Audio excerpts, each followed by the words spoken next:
Welcome to today's Educate and Act event, which is the 18th event in this series. It's hard to believe at this point. My name is Emily Ryan. I direct the Commons here at KU, which is one of the three partners bringing you the Educate and Act events to help illuminate our understanding of policy and process that impacts us as citizens and residents in the US. Our partners in this series are the KU Center for Service Learning and the Emily Taylor Center for Women and Gender Equity. We first launched this series back in the spring of 2020 in an effort to bring our own center's work together around civic engagement, just to say how each of our own missions could really help to support a collaborative series that would address different elements of democracy and policy and proposed policy in such a way that students especially could find where their own interests and experiences might inform their ability to engage, thus educate and act. So we began with the census, why that's something a little more complex than what meets the eye. And here we are 18 sessions later. The series prioritizes learning about policies and processes that govern us and remind us how our individual and collective agency meets with those governing policies.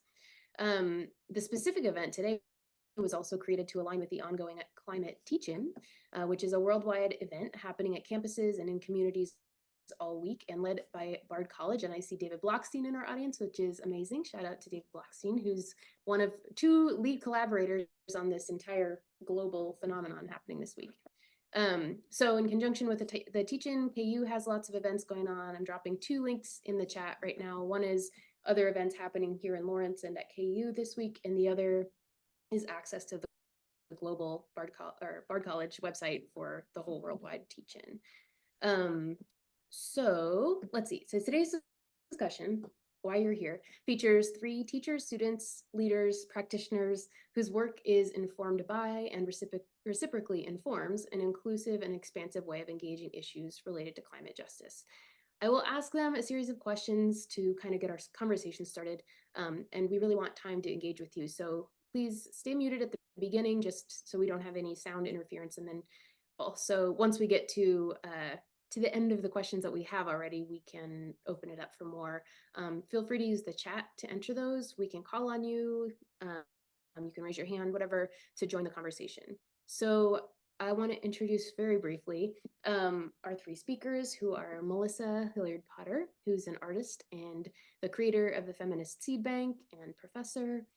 Vic Secondine, who is a student here at KU, citizen of the Delaware tribe, a KU student leader also because they are president of the new Indigenous Stewardship Club. And then Megan Kaminski, who is also here at KU, a poet and a professor in both the English department and the environmental studies program.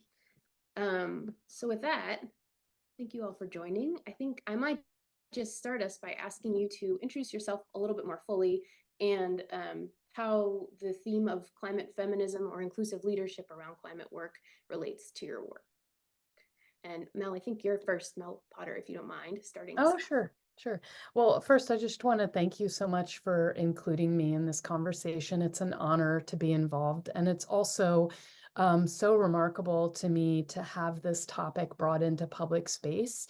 It's one that earlier in my career, I felt like I had to qualify a lot more. And I feel that we are at a different moment in terms of our understanding of its urgency. So Emily mentioned the Feminist Seed Bank. It's my latest project and the culmination of more than 20 years working with land-related practices for art making.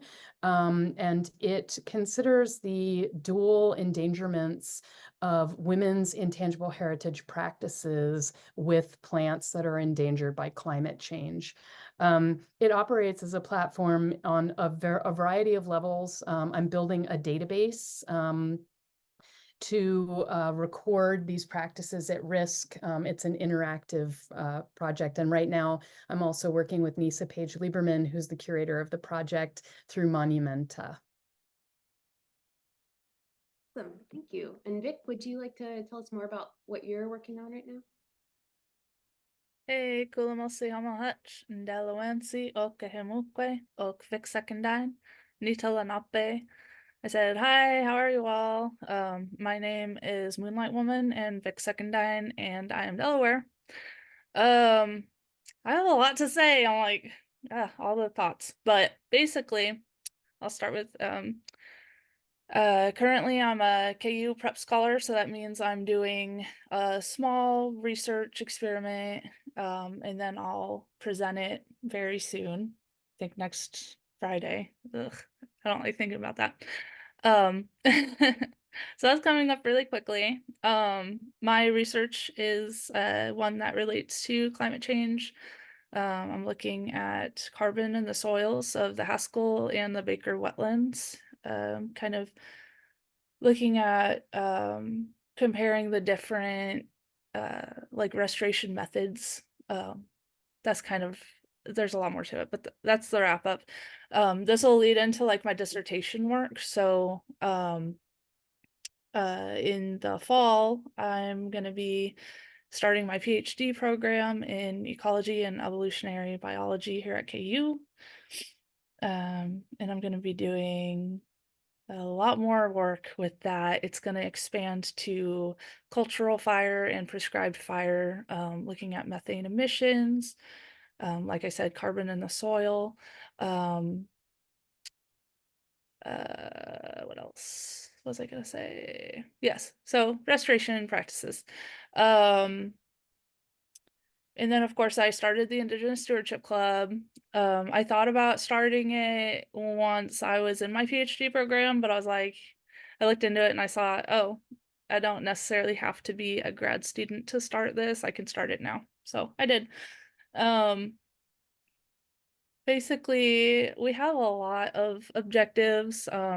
We want to be like kind of a community, like volunteer base for land managers that are, having, putting out work days and needing volunteers.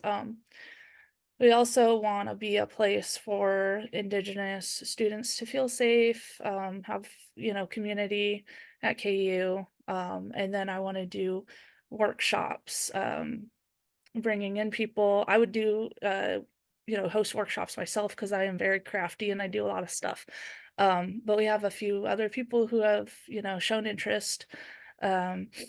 Workshops could be anywhere from like cultural workshops like beadwork and basketry.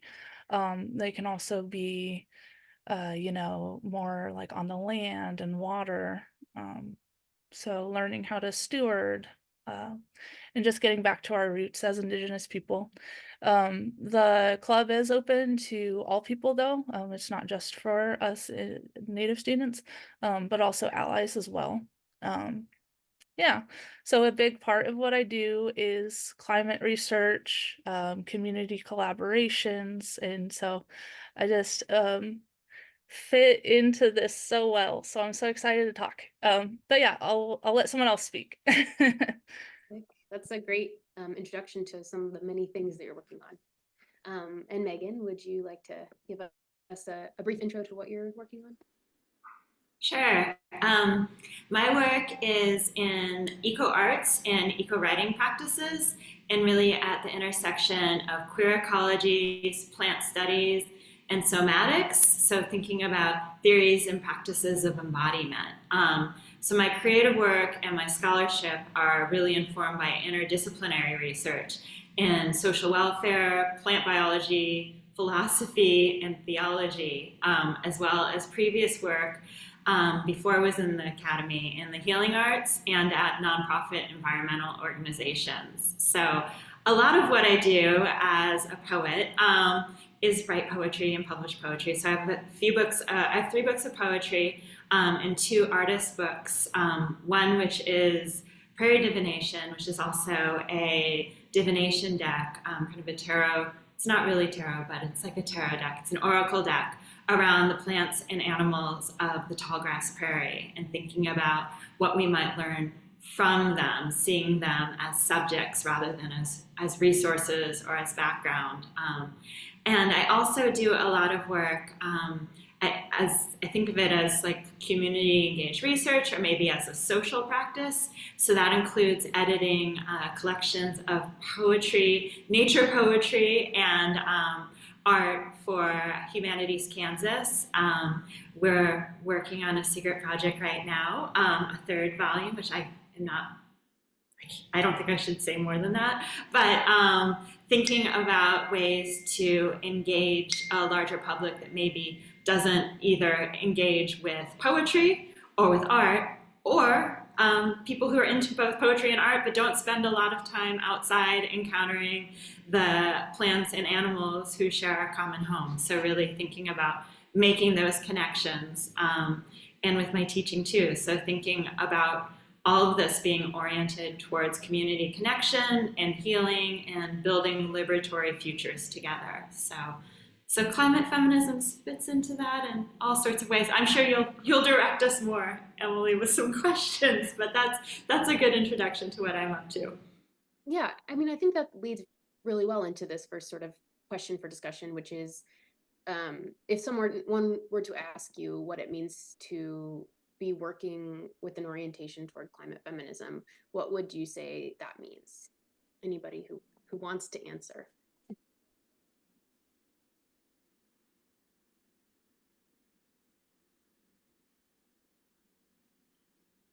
I'm I'm happy so to. sorry, but can you repeat the question one more time?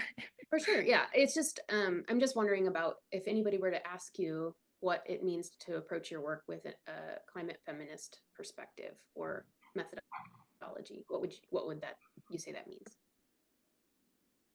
Mel, We can did you go want- back into round robin, 1, 2, 3, 1, 2, 3, but Okay, yeah. I'm happy to jump off. So actually someone who's on the call, Joey Orr, and I've quite a few years ago had a conversation about ecofeminism and sort of the problematics of the biology focus in ecofeminism, although I think that that's sort of come back around a little bit as we understand that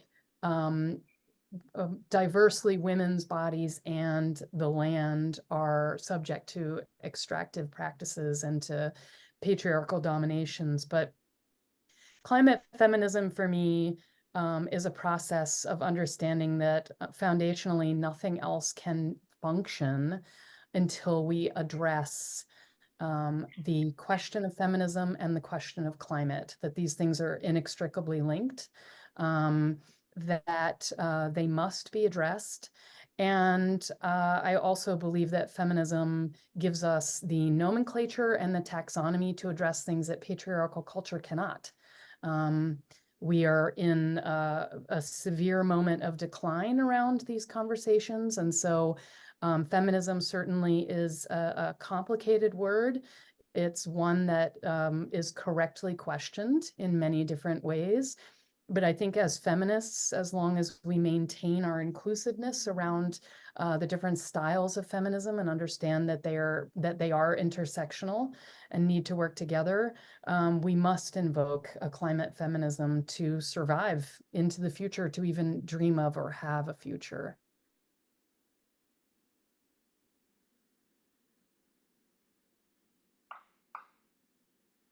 It's hard to Oh, you just unmuted yourself. Go ahead, Vic. She's so deep, but mine's not as deep, I guess. But so climate feminisms to me kind of speaks to like yeah, you did mention like we live in a patriarchal society, right? But many of like Native American and other indigenous, Native American tribes and like other indigenous people around the world, historically were matriarchal, and some still are, right? But I think for me, just trying to get back to that, because with all that has been done to my tribe specifically, because I can't really speak for all the other tribes, but specifically my tribe, we were matriarchal, and now we're very like, it's just not what it was. It's it's just not what it was historically, and that sucks. But yeah, like trying to get back to that, and not just women leading and women stewarding land, but also Two-Spirit people.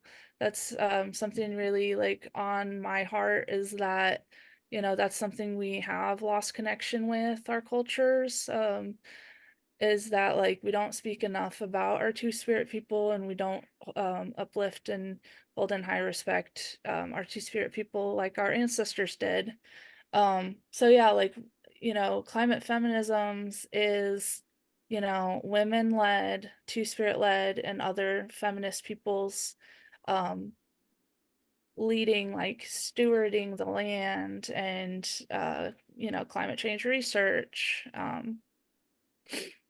And then of course, with matriarchy comes more community involvement than patriarchy allows, allowing children to be involved, Mm. getting the youth, involved, so that our future generations know the land, and have that relationship too.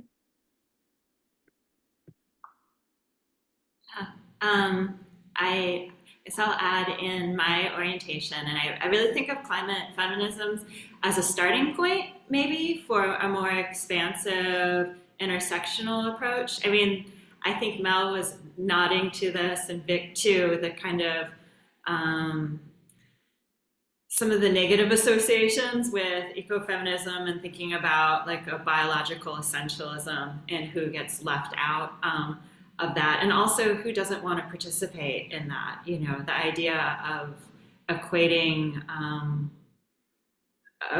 my body with the womb, and like this kind of reproduction is something that, as a queer person, it's not a path for me personally. But thinking about it as a starting point, and thinking about the ways that ecofeminism really raised these questions and started these larger conversations that I see expanding into, like thinking about queer and trans theory, and thinking about a more expansive, like a queer ecologies or a trans ecologies that feminism has a part in, and is one voice in. And I think about that with the climate too, and that certain conversations and certain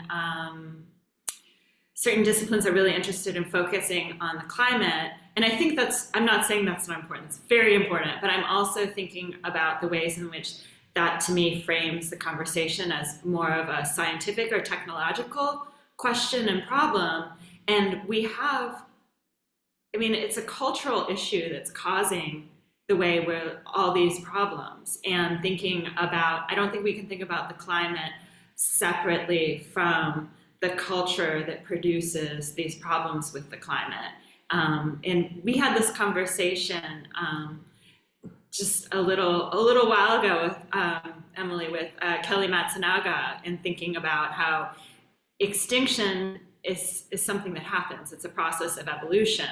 And the question for us now is more of a moral question than anything else. Are we okay with humans being the cause of these mass extinctions? So I think it's a great lens. For me, ecofeminisms is a great lens to focus attention, but a starting point for thinking, I think, in solidarity with other environmental justice movements and theories. Thanks. Sorry, I want to build on that just a little bit. So you're talking about how like climate conversations tend to be like more on the scientific spectrum. I just wanted to like mention that like stewarding the land is so important, and like if we take care of the land and the water and the air, like that, it's so interconnected with the the climate change issues that we're facing. So it's like not only does science have a huge part of that conversation, but also just people, individuals, community members, collaborating with each other in the land, we can like really make a huge change. And so I think it's great that we're, having these kind of conversations.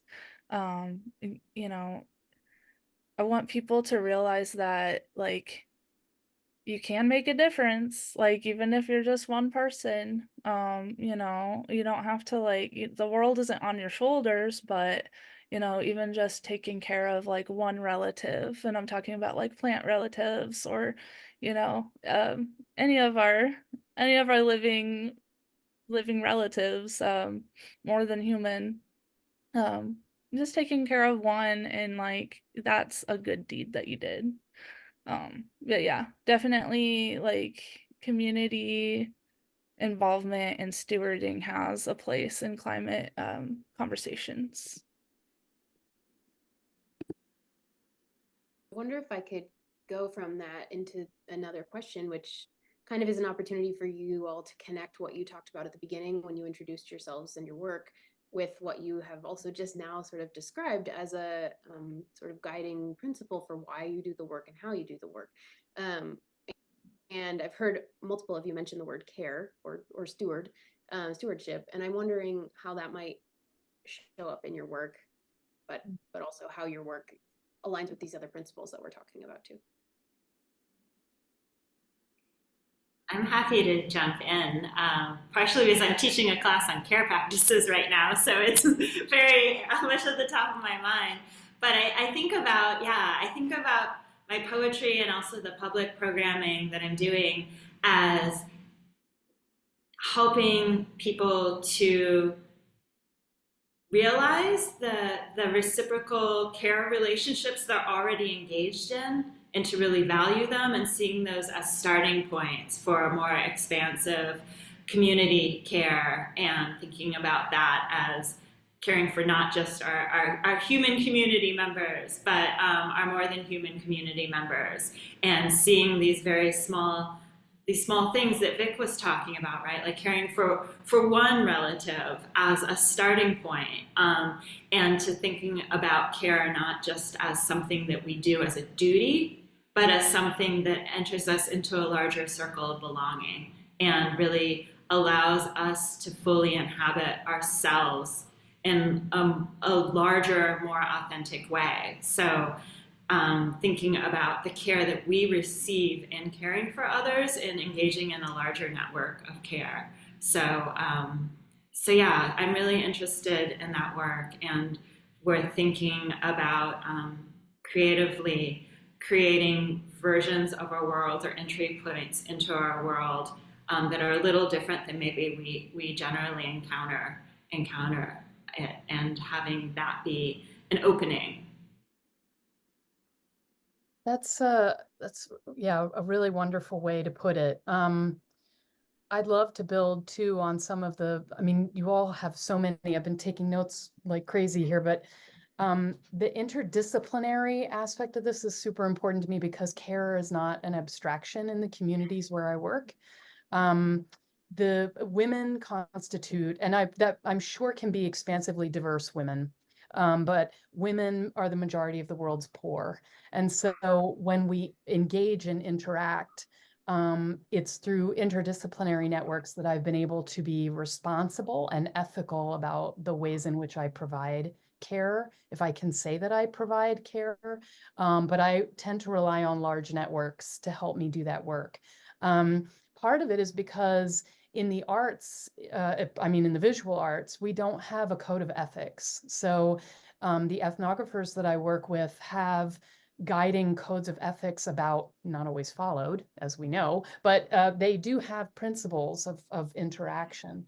So I've found that I am best able to provide care by creating as large a network as I possibly can. And that ranges from bringing in business people and local experts to think about how empowering through art can create micro-industry opportunities for poor women in areas where they don't have economic possibilities, or even to dream that up, to working with ethnographers who help me design questions that are not invasive and abusive. So yeah, the interdisciplinary aspect of that is super important to me.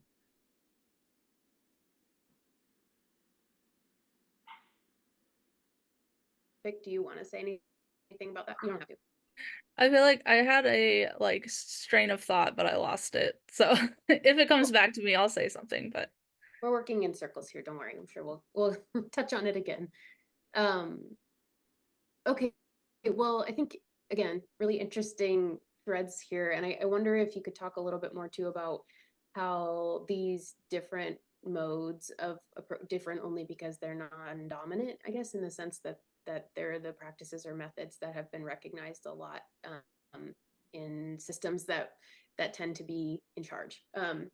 If you could talk a little bit more about what these different kinds of efforts could make possible, make space for futures that could be created differently because of inviting in, because of network, because of inclusivity, because of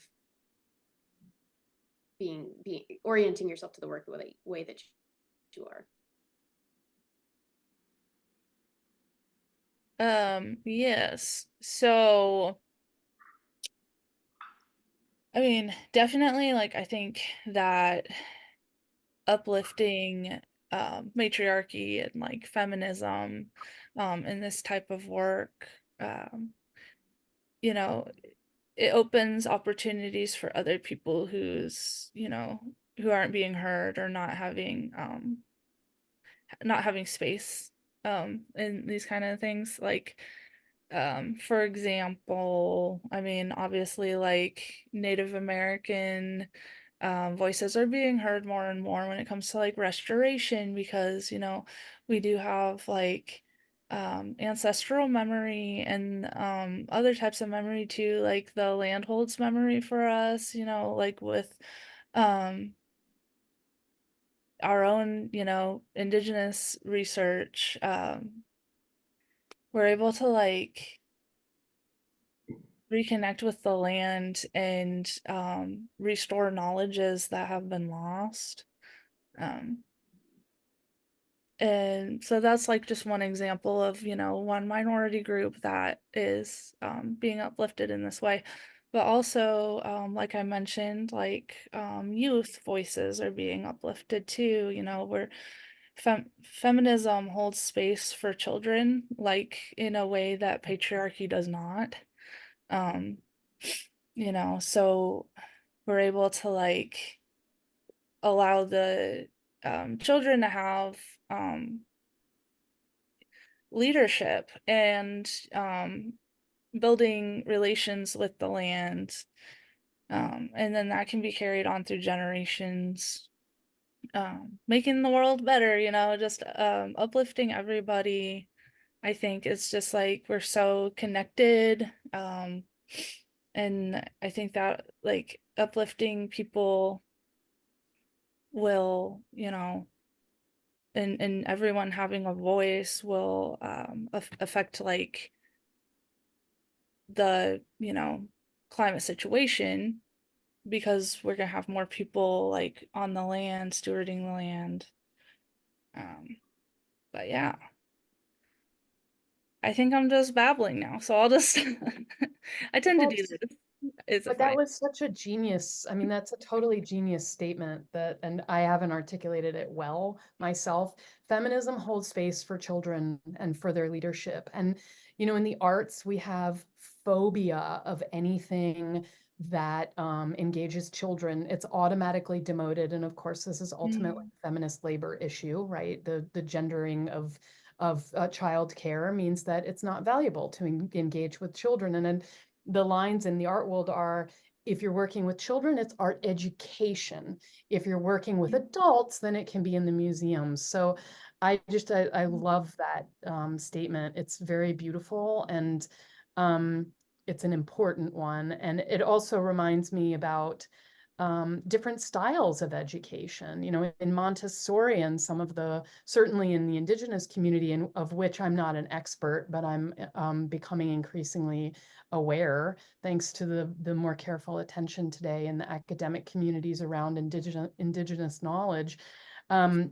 There are so many different styles of thinking and creating educational pathways that provide leadership to people besides those age 21 and older. So just thank you for bringing that up.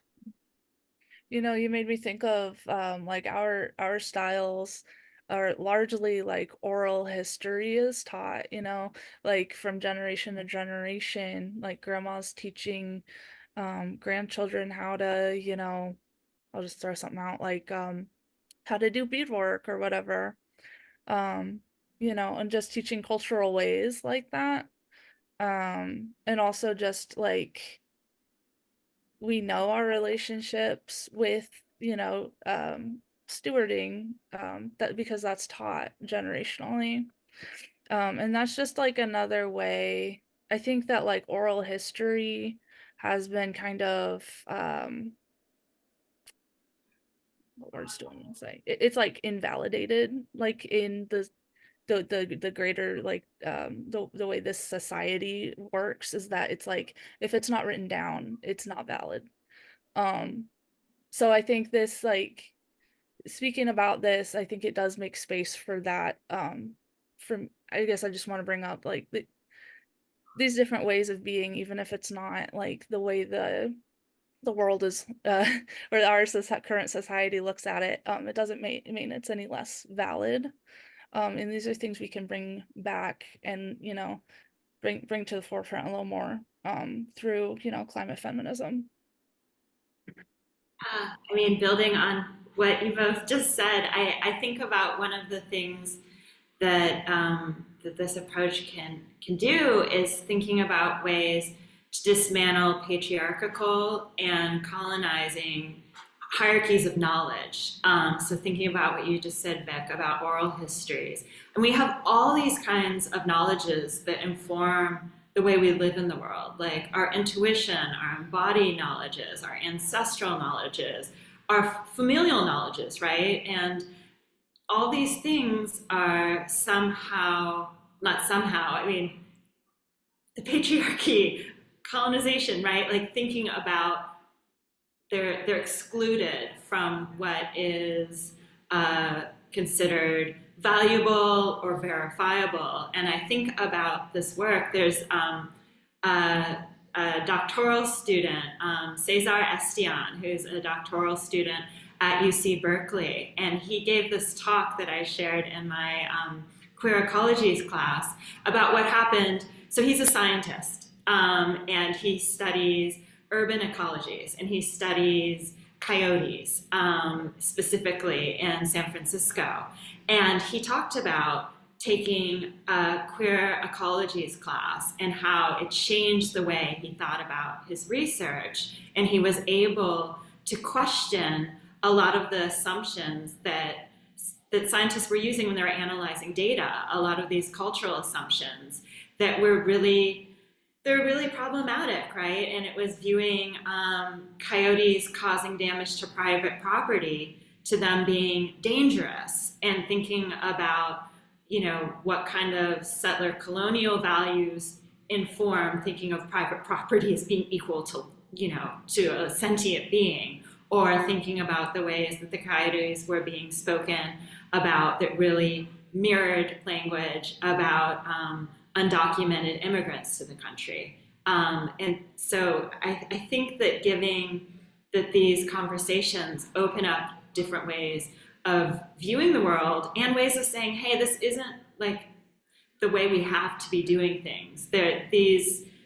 Our experience of the world is being structured by these really problematic viewpoints. And once we identify them and see how they're operating in our everyday lives, then we can do things to take them apart and to go after them. I think it's really important that you have someone who is an NSF-funded scientist who's doing this work, and that it's not just something that's happening, in a cultural studies department. So I'm really excited about the ways that climate feminisms can bring together people working across different fields and engaging in communities and different communities.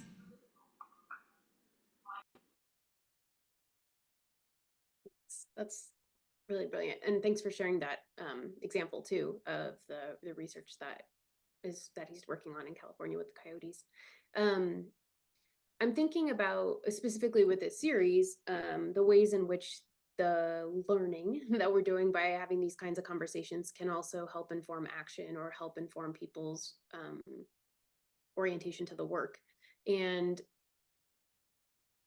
repeatedly, I find myself kind of in a situation where I want to advocate for a thing, and then I recognize that there's like a larger overarching economic consideration that has to always be the final word or the driving factor or something in terms of what decision gets made. And I wonder if you could talk a little bit about dominant narrative or dominant, factor or consideration or force, and how all this network building and stewarding and cultivating that you're doing can sort of come up against that.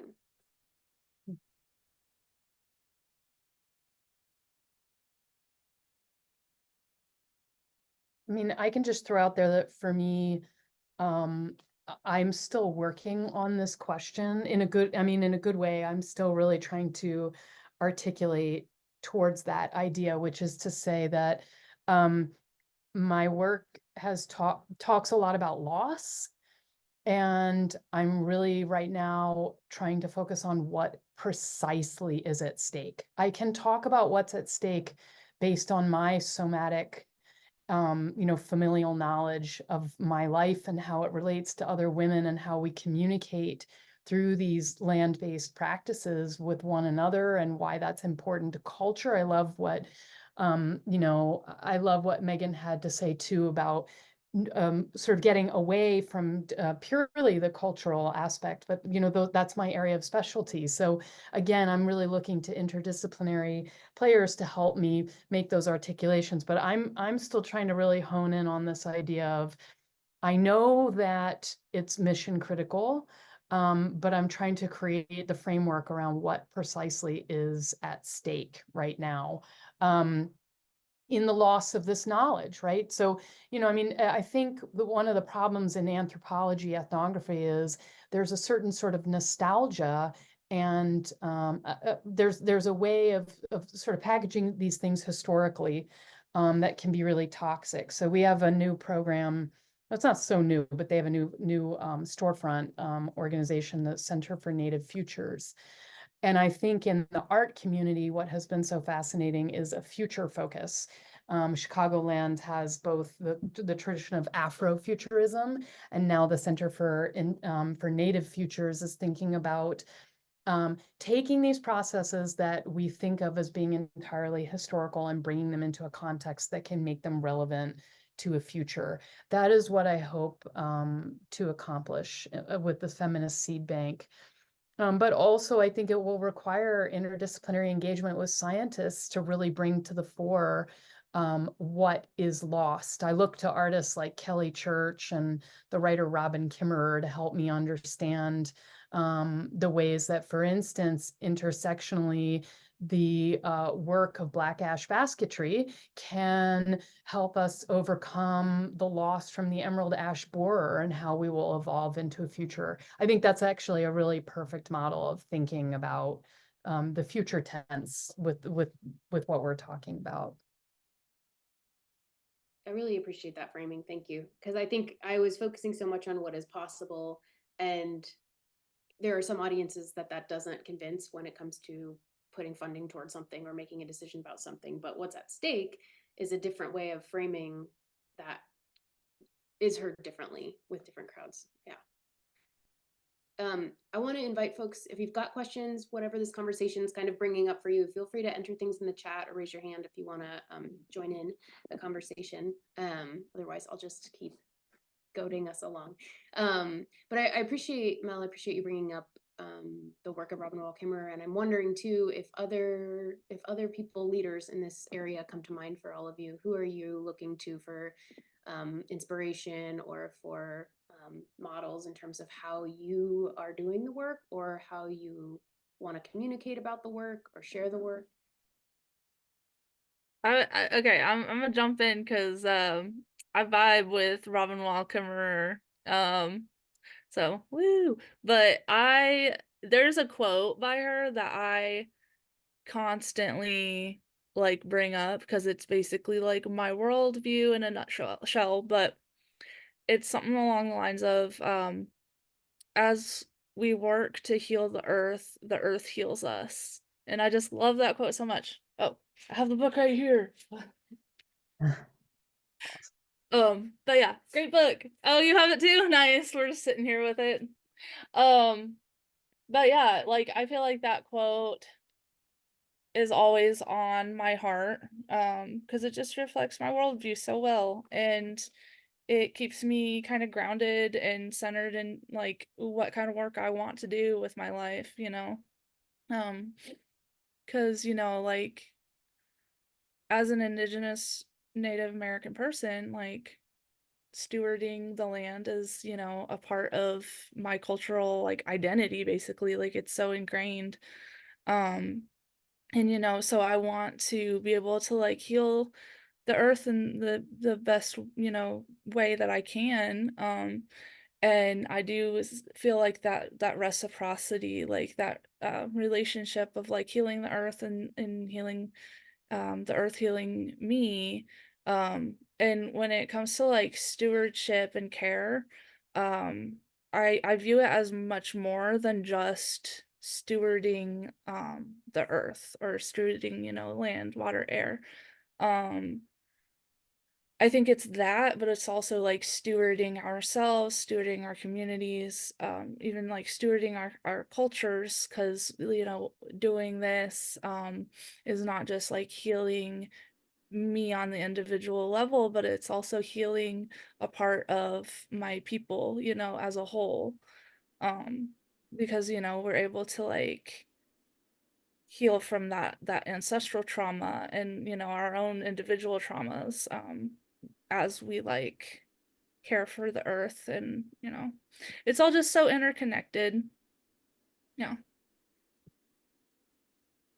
Oh, but yeah, sorry, I totally went on a tangent. Oh my God, I was talking about people and I was like talking about Robin Wall Kimmerer, but yeah, I'll let someone else talk. I'm so terrible at this. Doing great. This is the conversation. So thank you. I can answer that question too in a way that ties back to your most recent question before that, Emily. And I think like with working with students and just more generally with the larger public, I think one of the things that is hardest for people to get around their minds around is that they can do things that matter, and that it's, even though these problems are so much bigger than us in our lifespan and our individual lives are even comprehending, that the things we do matter and that we can change things culturally. And I really think about Adrienne Marie Brown's work in emergent strategy and how the concept of small is all, and that these individual moments, relationships, interactions are starting points to what becomes like they start us on paths to our inevitable collective liberation. So I think about them, but I also think like Natasha Meyer's work. These are all more academic-y people, but Natasha Myers, I know Mel mentioned Stacey Alimo in the comments, who's wonderful. Michelle Murphy and Mel Chen are all people that I think about who are doing really important work in these directions. I want to mention somebody that came into my worldview quite recently. A few years ago, I co-taught a class on end times with a brilliant ethnographer named Larisa Jasharovic, who's from Bosnia. And the class was really thinking past sustainability and moving into a concept of end times, which sounds very dark, but actually was incredibly uplifting. And one of the people who changed my life was Jean-Luc Nancy, who wrote After Fukushima.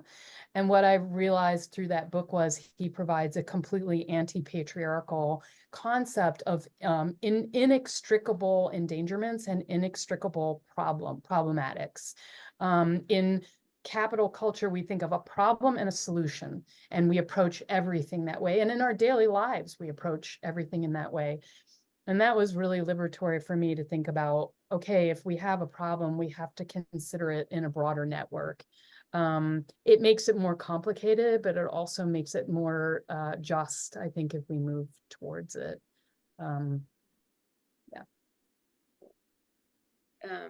had another thought. Another person that I like really look up to, she's just amazing. And I gotta do a shout out because this is KU. So, Melinda Adams, she is our faculty advisor for the Indigenous Stewardship Club. And she is a San Carlos Apache scientist. She does cultural fire and I think she does like soils. But yeah, her research and her work like greatly, like I think honestly like y'all should invite her to this if you do it again because she would be great. She coins the term I believe like something along the lines of matriarchal ecologies, where she's kind of talking about you know traditional, you know, native matriarchal led you know, stewarding. Yeah, she would be great. But yeah, she's definitely like a role model. So I just wanted to like throw that out there. Look her up. Anyhow. Yeah, great idea, Vic. Also, I just love this, that, I mean, what a feminist way of approaching this. Like, who are our teachers, our mentors, the people we're grateful to and want to shout out all the time. Emily Roundtree, do you want to unmute and ask a question? Yeah, I'll unmute. Yep. Hey everyone, I'm Emily Roundtree. I know a good many of you. I currently am the Climate Adaptation Partnership Specialist for the Central Midwest for NOAA, the National Oceanic and Atmospheric Administration. I worked in the Center for Service Learning at KU for 5 years.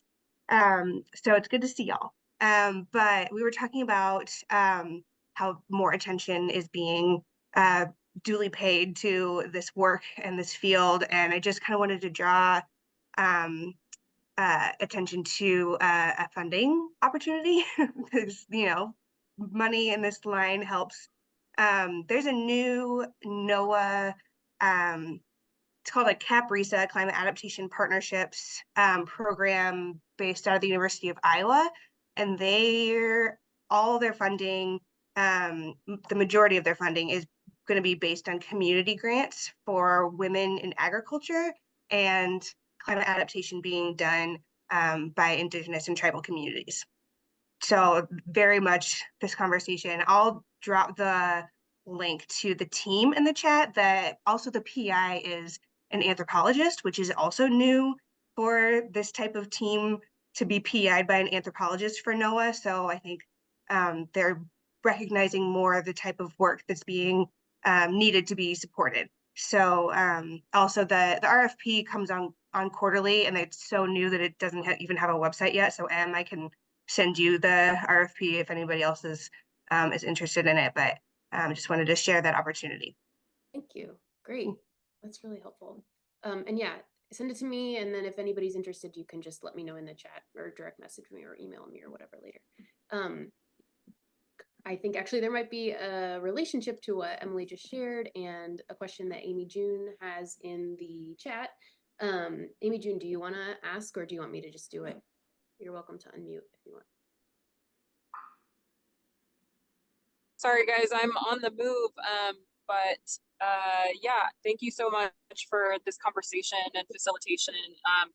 I'm curious, I'm really interested in cooperative economics. I shared a piece in the chat about, or this very long essay from Robin Wall Kimmerer about gift economies and solidarity economies as an Indigenous tradition. And every turn of everything that I do and many of us do, we run into issues of what it costs and thinking about capital constantly. But what can we do that isn't focused on capital? You know, are we able to, in the arts or in land stewardship, develop some type of like labor sharing model or material and resource sharing model? I'm just trying to think really expansively and like critically about how we move forward into a future that doesn't rely on these shifting temporary funding opportunities. Long-winded sort of question, but if anybody has anything to say about that, thank you so much. think that's a great question.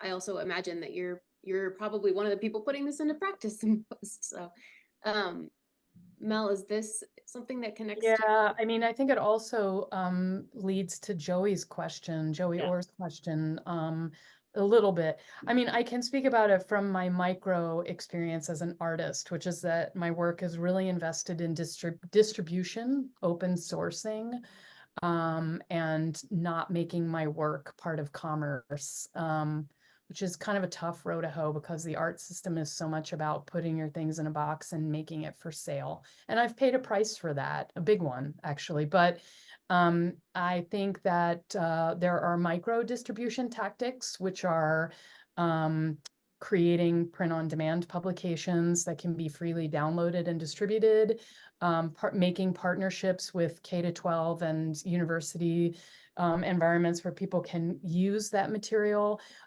being open source about curriculum. That's a big one. Most people who are at academic institutions, the institution owns your material, but there actually is no real crackdown on academics and teachers sharing that knowledge, which has been massively impactful to me and to my students, and I think can reverberate more than we're even aware.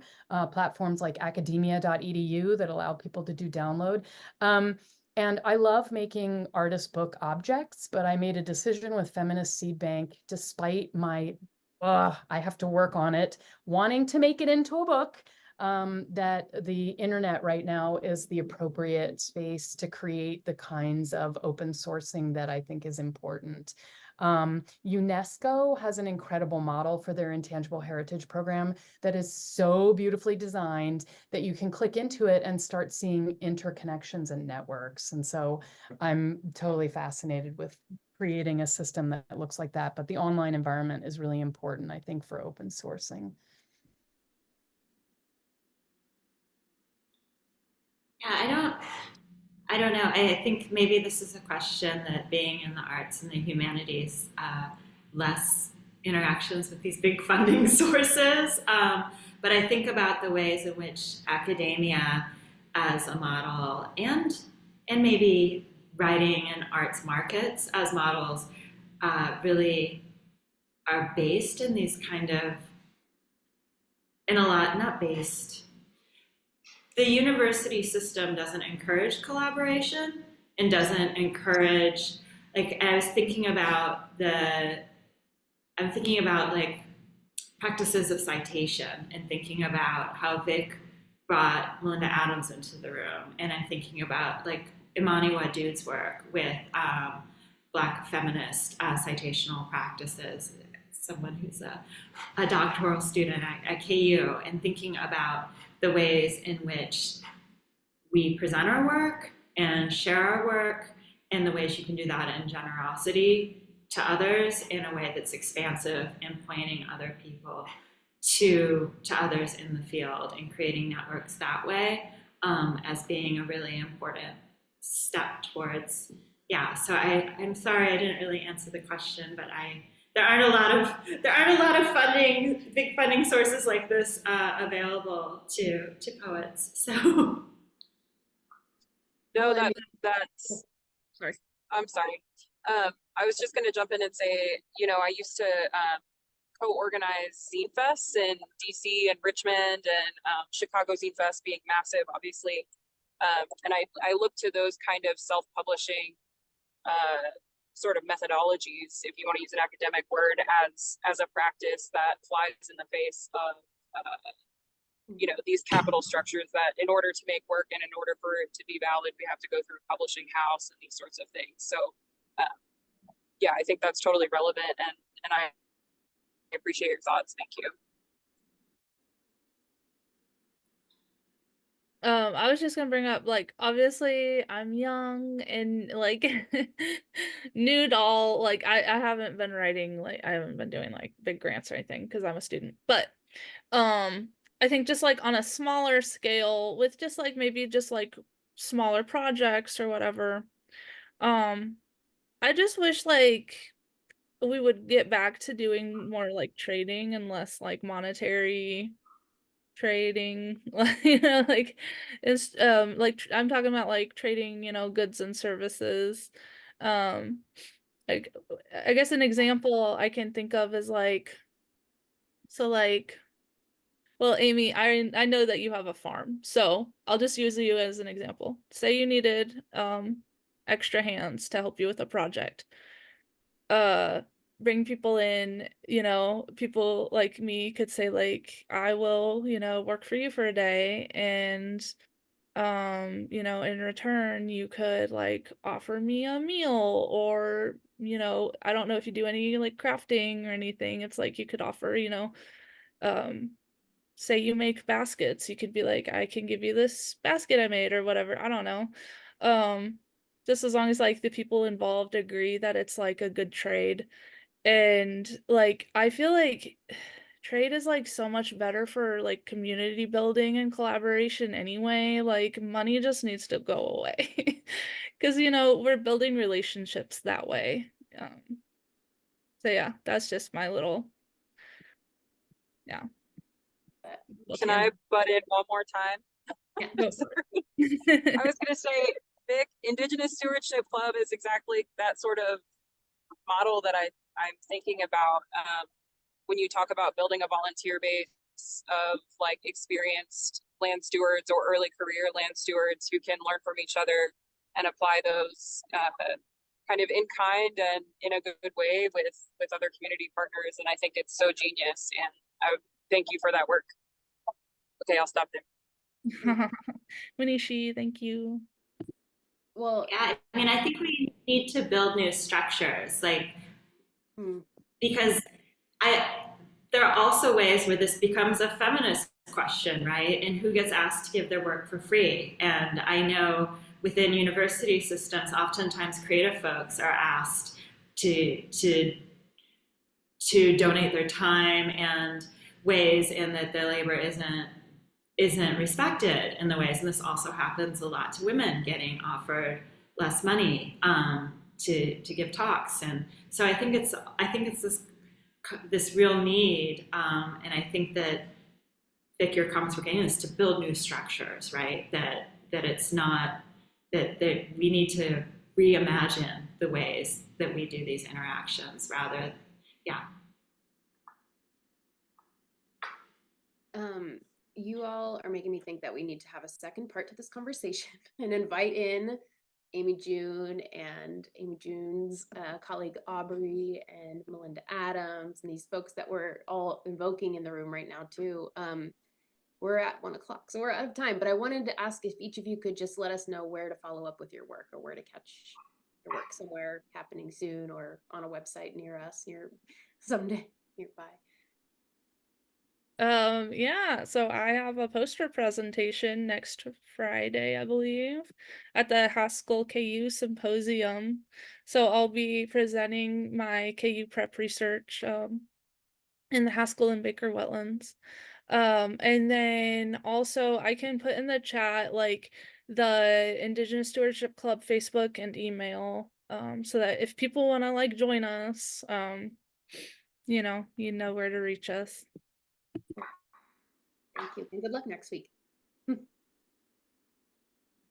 I just threw my website in the chat, and you can connect with things there. But I'm leading a free poetry writing workshop on listening to spring at the Story Center in Kansas City. And then also, if you're in town in Lawrence and want to hear some poetry, I'll be reading as part of the Volta Poetry Series at the Replay on April 17th at 6:30.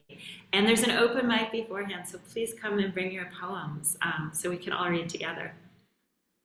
Awesome. I put the Feminist Seed Bank online growing database in the chat. So Thanks, Mel. And in the interest of catching us tomorrow with Climate Teach-In, the Emily Taylor Center is leading their Zines and Za, which is a monthly event, zine making, pizza consuming, if you want. And the themes for tomorrow's zines will be coming from the conversation that we just had. So you all are a step ahead if you want to join tomorrow evening. More on the website. Thank you all so much. This was really encouraging, and yeah, I want to go on all these different journeys now, following up on what you just talked about. So thanks for being here today, and we'll maybe see you tomorrow. Thank you. Thank you.